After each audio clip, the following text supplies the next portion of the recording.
Est-ce qu'on peut être vrai sur ce plateau? Oui. Bon. Le véritable objectif, on ne va pas se le cacher, on le sait, c'est qu'ils veulent réformer la loi 1905 pour se débarrasser des chrétiens évangéliques et pour freiner notre enthousiasme et notre montée.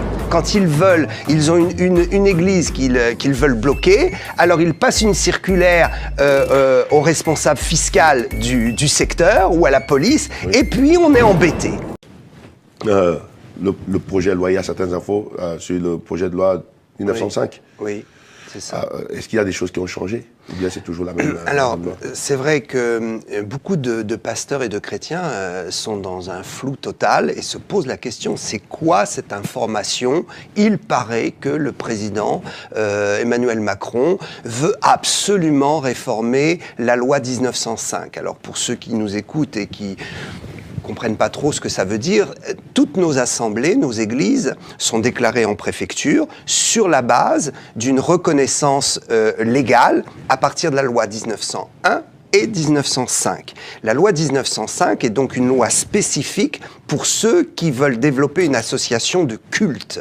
Donc, le gouvernement veut réformer cette loi, qui a maintenant 113 ans, donc qui est un peu vieillissante, mais qui n'a jusqu'à présent posé aucun problème. Elle commence à poser problème parce qu'il y a la montée d'une nouvelle religion, c'est l'islam. L'islam est en train de prendre et d'essayer de prendre une part notoire en France, et donc ça crée problème. Donc le gouvernement dit il faut réformer la loi, elle n'est plus adaptée. Mais en fait, elle est tout à fait adaptée à la religion chrétienne, qui est pacifique et qui n'a jamais causé de problème depuis bien longtemps, puisque la France a bâti toute sa moralité, tout son système social à partir des valeurs chrétiennes quand même. Bon, alors, le gouvernement dit non, il faut changer, il faut changer. Alors, est-ce qu'on peut être vrai sur ce plateau? Oui. Bon.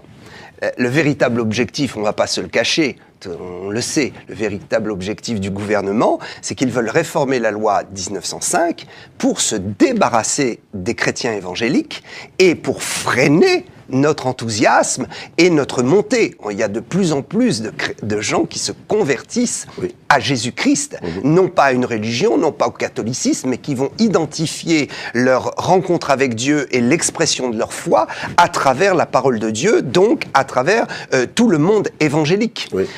Donc ils veulent freiner ça.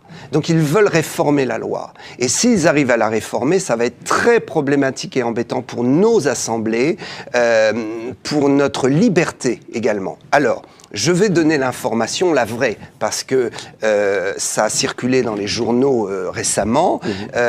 On dit, voilà, finalement, le gouvernement a décidé d'arrêter le projet. Ils disent, on ne va pas toucher à la loi 1905, on renonce à notre projet de réforme.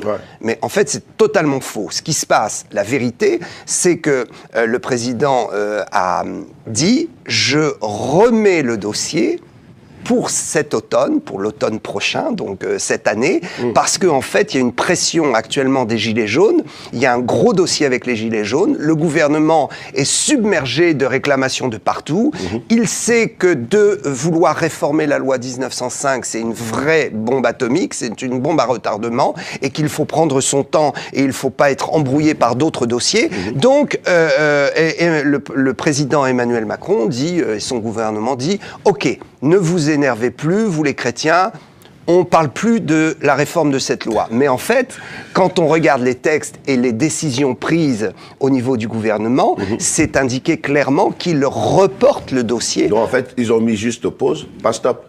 C'est exactement cela. Exactement cela. Ah ouais, ça c'est grave. Alors, là, il se profile 3 possibilités. À la rentrée, soit ils vont dire, ou en automne, et ils vont dire soit on abandonne le projet, chose que je pense qu'ils ne feront pas.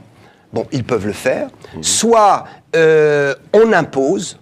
Voilà, maintenant, on a calmé un peu la grogne des Gilets jaunes, on a réglé certains problèmes. Maintenant, c'est nous l'État, on impose. Boum. Et ça tombe comme un coup près. D'ailleurs, il faut savoir que la loi devait être imposée et passer comme une lettre à la poste à partir du mois de janvier. Et Dieu est bon. parce que beaucoup de chrétiens et de pasteurs ont prié. Et je crois que c'est réellement la puissance de la prière. D'ailleurs, au passage, je veux vraiment, c'est pas parce que je suis ici sur votre plateau que je le dis, ça a toujours été mon discours. Il faut tout dire. Bon, ça a toujours été mon discours, tout le monde me connaît, on peut me suivre sur YouTube ou sur Facebook depuis des années, j'ai toujours le même discours. Je rends grâce à Dieu et je donne l'honneur au peuple africain, à vous, les Noirs qui êtes venus ici avec l'Évangile, parce que vous êtes vraiment le poumon de la prière pour la France. Wow. Non, vraiment. Je crois que les pasteurs africains, beaucoup ont fait beaucoup de bêtises. Ils ont été vraiment des enfants turbulents. Ça, c'est sûr.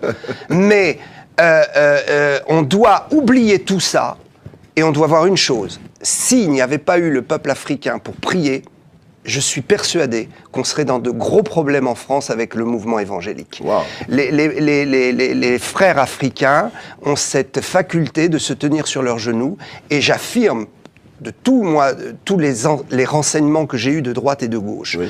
Tout ce que j'ai pu regarder et voir sur le terrain, comment le gouvernement a suspendu brutalement son projet de loi, ça ne peut être que miraculeux. Oui. J'ai discuté avec des élus qui m'ont dit « on ne comprend rien ». J'ai même discuté avec un ministre, il m'a dit « on ne sait pas vraiment pourquoi ». D'un seul coup, le président Emmanuel Macron a dit « stop ». On arrête, on met le dossier de côté, on le met en pause. Je crois que ça, c'est la puissance de la prière. Et je veux dire merci vraiment à tous ceux et celles, tous les chrétiens qui sont dans l'ombre, qui ne sont pas connus, qui viennent tous les dimanches à l'église fidèlement et Dieu leur rendra vraiment la bénédiction et vous donnera la bénédiction pour ça, qui ont prié sur leurs genoux, qui ont dit on a entendu dire que le gouvernement veut toucher à la loi 1905, on ne sait pas trop ce que c'est, mais on nous a expliqué que c'était très dangereux, on a prié. Amen. Et la prière a été efficace. Amen. Donc, soit à l'automne, ils vont dire on impose, mais ça je ne crois pas parce qu'il y a la puissance de la prière et j'invite le peuple de Dieu à continuer à prier. Soit ils vont dire ok, on réétudie le dossier et là il faudra des pasteurs influents qui se lèvent. Je rends grâce à Dieu, on peut tout dire. Oui. Oui. Je rends grâce à Dieu pour le mouvement CNEF. Oui. Ils ont fait ce qu'ils ont pu, avec leur vision, avec leurs moyens. Je ne partage pas leur idée, parce que moi je travaille essentiellement dans la vision de la puissance du Saint-Esprit, et peut-être d'autres un dialogue qui est moins prononcé sur cette doctrine, mais je respecte. Mais force est de constater qu'ils n'ont pas atteint l'objectif. Ils n'ont pas réussi à convaincre le gouvernement. Donc, il faut être humble. Si on a une vision qu'on n'atteint pas l'objectif, il faut le reconnaître et il faut demander à d'autres de nous aider.